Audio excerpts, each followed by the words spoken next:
नमस्कार मित्रांनो, मी अमर स्पर्धा मित्र चॅनलमध्ये आपलं सर्वांचं स्वागत करतो। आज आपण या व्हिडिओमध्ये पाहणार आहोत इंग्लिश व्होकॅब्युलरीचा पार्ट 6। मित्रांनो, आपण या सेशनमध्ये आपण चित्रांच्या मदतीने इंग्लिश शब्दार्थ कशा प्रकारे जास्तीत जास्त लक्षात कसे ठेवायचे हे पाहणार आहोत आणि हे सर्व मागील परीक्षेत वारंवार विचारले गेलेले सर्व शब्दसंग्रह आहेत। त्यामुळे हा सेशन तुमच्यासाठी अत्यंत महत्त्वाचा आहे। चला तर आपल्या व्हिडिओला सुरुवात करूया। बघा, पहिला वर्ड आहे आपल्याकडे अँथ्रोपोलॉजी। काय अँथ्रोपोलॉजी हा पहिला वर्ड आहे मित्रांनो। हे वन वर्ड सबस्टिट्यूशन, काय वन वर्ड सबस्टिट्यूशन आहे। बघा, अँथ्रोपोलॉजीचा अर्थ काय होतो? The study of human societies and cultures and their development. बघा, स्टडी म्हणजे अभ्यास म्हणूया, ह्युमन म्हणजे मानवी म्हणूया, सोसायटीज म्हणजे समाज म्हणूया, कल्चर म्हणजे परंपरा संस्कृती आणि देअर म्हणजे त्यांच्या आणि डेव्हलपमेंट म्हणजे विकास। मग अर्थ बघा, the study of human society, study अभ्यास कशाचा करायचा आहे? ह्युमन सोसायटी मानवी समाज आणि मानवी कल्चर म्हणजे मानवी संस्कृती आणि त्यांच्या विकासाचा अभ्यास करणारं जे शास्त्र असतं त्याला अँथ्रोपोलॉजी असं आपण म्हणतो।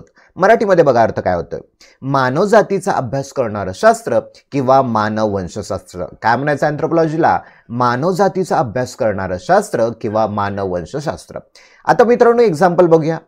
Social anthropology examines family relationship in detail. बघा, सोशल अँथ्रोपोलॉजी सामाजिक मानववंशशास्त्र जे आहे ते एक्झामाइन करते, परीक्षण करते family relationship in detail. Family relationship डिटेलमध्ये काय करते? एक डिस्क्राइब करते, त्याला आपण अँथ्रोपोलॉजी असं म्हणतो। आता मित्रांनो या चित्रामध्ये बघा, अँथ्रोपोलॉजी म्हणजेच मानवाचा विकास कसा झालाय, माणसाचं वंश कसं होतं।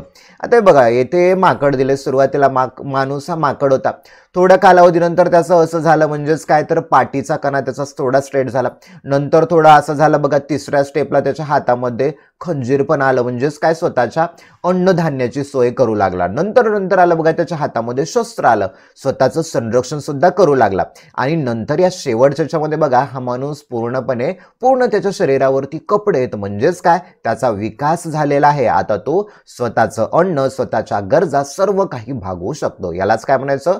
अँथ्रोपोलॉजी म्हणू शकता। किंवा या दुसऱ्या चित्रामध्ये बघा, या दुसऱ्या चित्रामध्ये मानवी संस्कृती दिली। बघा, इथे आदिवासी आहे, हा माणूस आदिवासी आहे। इथे बुरका घातलेली एक मुस्लिम समुदायातील स्त्री आहे, ख्रिश्चन समुदायातील स्त्री आहेत किंवा बंगाली आहेत, सगळ्या समुदायातील इथे स्त्री आहेत, म्हणजे त्यांचं वंश आहे। ओके, मग या शास्त्राला आपण अँथ्रोपोलॉजी म्हणतो। चला आता नेक्स्ट बघा। नेक्स्ट आपल्याकडे ट्रेचरी। ट्रेचरीचा अर्थ बघा, the act of causing harm to somebody who trust you. Act म्हणजे कृती म्हणूया, अशी कृती जी इतरांना काय करायले? हार्म करायले, म्हणजेच काय दुखापत करायली, इजा करायली। समबडी म्हणजे कुणाला तरी, हो म्हणजे जो की, ट्रस्ट म्हणजे विश्वास ठेवणे, यू म्हणजे तुम्ही। म्हणजेच एखादा व्यक्ती तुमच्यावरती विश्वास ठेवत आहे आणि त्या व्यक्तीला तुम्ही धोका देत आहेत, विश्वासघात करत आहेत, त्याला ट्रेचरी असं म्हणतात। मराठीमध्ये अर्थ बघा, तुमच्यावर विश्वास टाकणाऱ्याला दगा देण्याची कृती। काय? तुमच्यावर विश्वास टाकणाऱ्याला दगा देण्याची कृती किंवा दगलबाजीपणा करणे, दगाबाजी करणं, दगाफटका करणं किंवा एखाद्याचा विश्वासघात करणं, त्याला ट्रेचरी असं म्हणायचं। आता एक्झाम्पल बघा, selling military secrets is an unforgivable act of treachery. बघा, सेलिंग मिलिटरी सिक्रेट, सेल म्हणजे विकणं, मिलिटरी सिक्रेट सैनिकांचे जे सिक्रेट आहेत ते काय करणं? सेल करणं, हा एक अनफॉरगिवेबल। मित्रांनो, फॉरगिव्ह म्हणजे क्षमा करणे, अनफॉरगिव्ह म्हणजे क्षमा न करणे। आता बघा, ट्रेचरी म्हणजे विश्वासघात।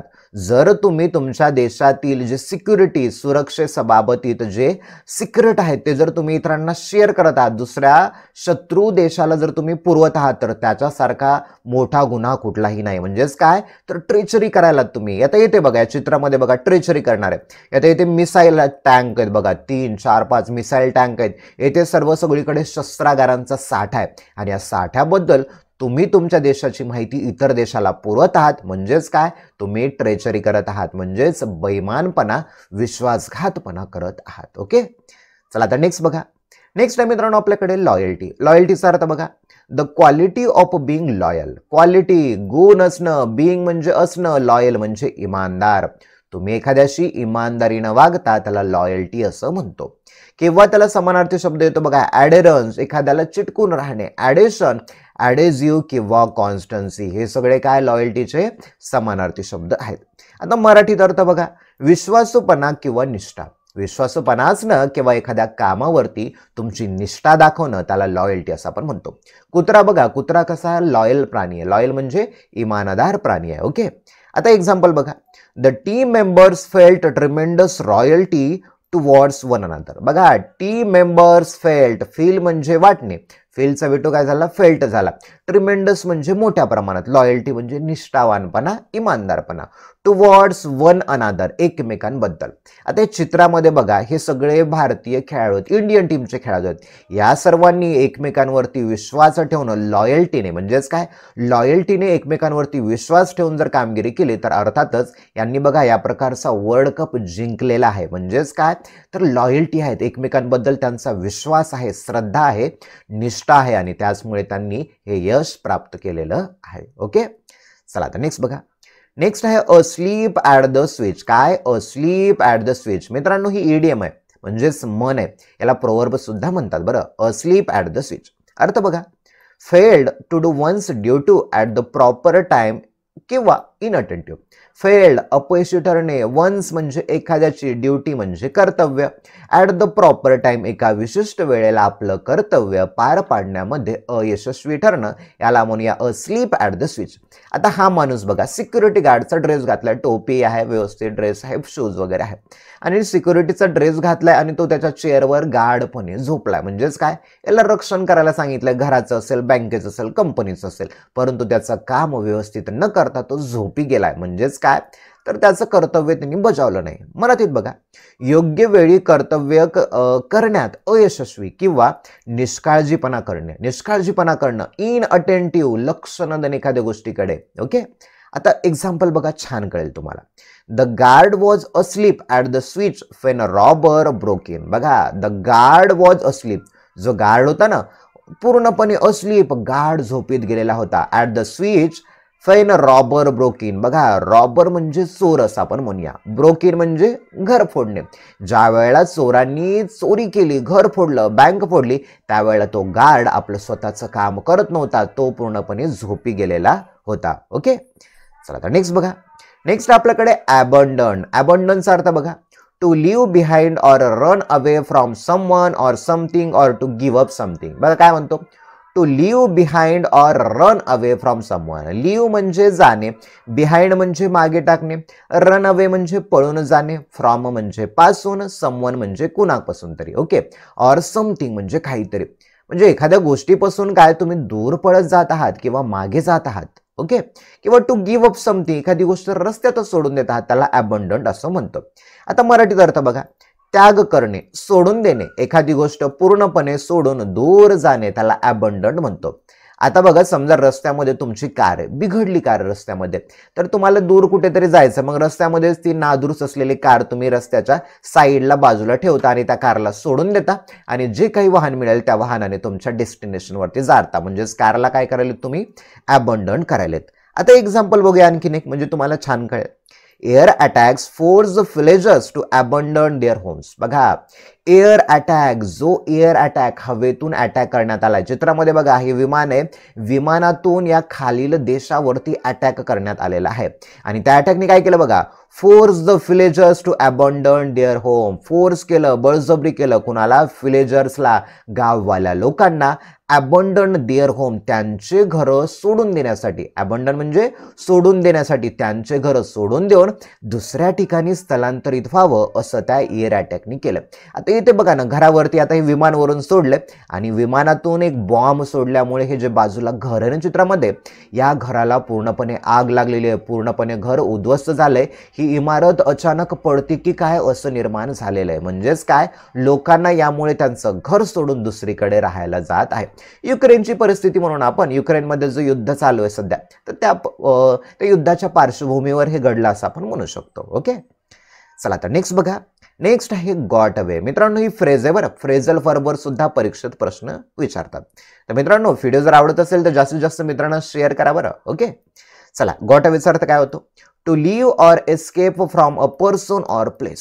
लिव्ह म्हणजे जाणे, एस्केप म्हणजे सुटका करून घेणे, from a person or place एखाद्या व्यक्तीकडून किंवा एखाद्या ठिकाणावरून स्वतःची सुटका करून घेणं म्हणजे दूर जाणं, पळून जाणं असं आपण म्हणतो. मग गॉट अवेचा मराठीत अर्थ बघा, एखादी व्यक्ती किंवा ठिकाण सोडणे किंवा पळून जाणे. एखादी व्यक्ती किंवा ठिकाण सोडणे किंवा पळून जाणे त्याला गॉट अवे म्हणतो. एक्झाम्पल बघा, the police went after him but he got away. बघा चित्रामध्ये द पोलीस, हे दोन पोलीसवाले आहेत. काय?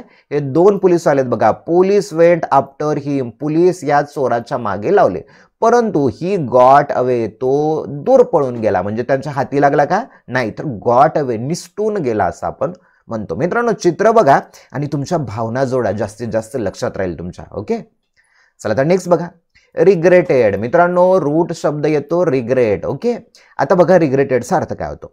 To feel sorry that you did something or that you did not do something. बघा, फील म्हणजे वाटणे, सॉरीचा अर्थ येते माफ करणे नसून सॉरीचा अर्थ व्हायला दुःख वाटणे. Okay, to feel sorry that you did something, तुम्ही काहीतरी चुकीचं काम केलंय म्हणून तुम्हाला दुःख वाटत आहे. ओके, खेद वाटत आहे, त्याला रिग्रेट म्हणतात. किंवा or that you did not do something, तुम्ही काहीतरी केलंच नाहीये त्यामुळे सुद्धा दुःख वाटते. समजा सगळे मित्र आहेत, मित्र म्हणाले चला आपण आता मूवी बघायला जाऊया, आणि सगळे मित्र गेले आणि तुम्ही एकटेच राहिले. म्हणजेच काय? तर ती कृती न केल्यामुळे तुम्हाला दुःख व्हायलंय, खेद व्हायलंय, म्हणजेच काय? रिग्रेट व्हायलंय म्हणू शकता. आता मराठीत अर्थ बघा, तुम्ही एखादी गोष्ट केली म्हणून किंवा केली नाही म्हणून वाईट वाटणे, खेद होणे, पश्चाताप वाटणे, दिलगिरी असणं, याला काय म्हणू शकतो आपण? रिग्रेट म्हणू शकतो.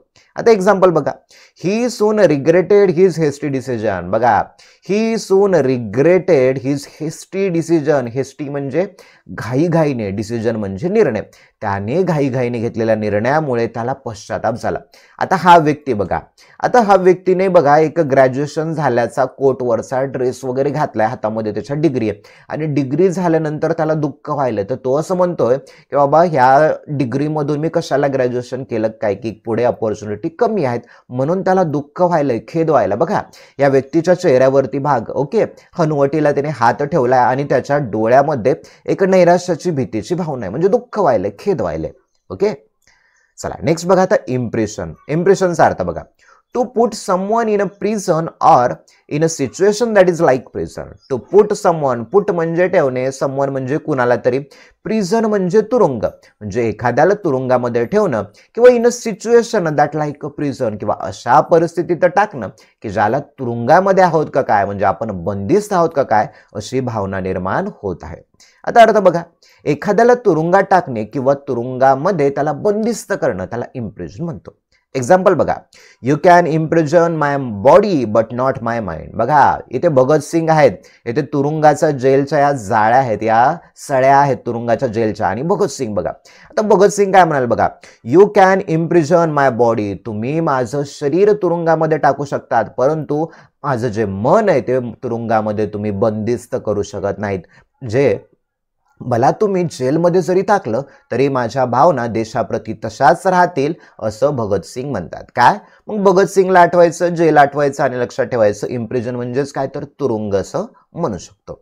चला आता नेक्स्ट बघा, empty vessels make the most noise or sound. बघा, एम्प्टी व्हेसल, एम्प्टी म्हणजे रिकामे, व्हेसल म्हणजे भांडे, नॉईज म्हणजे गोंगाट किंवा मोठा आवाज, गोंधळ असं म्हणू शकतात. आता अर्थ बघा, people who talk a lot and frequently express their opinions are often stupid. बघा, people असे लोक, who म्हणजे जे की, टॉक म्हणजे बडबड करतात, लॉट म्हणजे खूप, असे लोक जे खूप बडबड करत राहतात, अँड फ्रिक्वेंटली वारंवार, एक्सप्रेस म्हणजे मत स्पष्ट करणे, देअर ओपिनियन त्यांचं मत स्पष्ट करायला, ते कसे आहेत, स्टुपिड आहेत. म्हणजेच काय, अनेक वेळा विनाकारण व्यर्थ बडबड करत राहतात, त्याला आपण empty vessel make the most noise or sound असं म्हणू शकतात. म्हणजेच काय, उकळत्या पाण्याला खळखळाट फार, अशी मनातमध्ये आहे ना, म्हणजे एखाद्याकडे थोडंच ज्ञान आहे परंतु तो जास्त फुगून सांगण्याचा प्रयत्न करत आहेत असं आपण म्हणू शकतो. आता मराठी अर्थ बघा, जे लोक खूप बोलतात आणि वारंवार त्यांचे मत व्यक्त करतात ते सहसा मूर्ख असतात. बघा,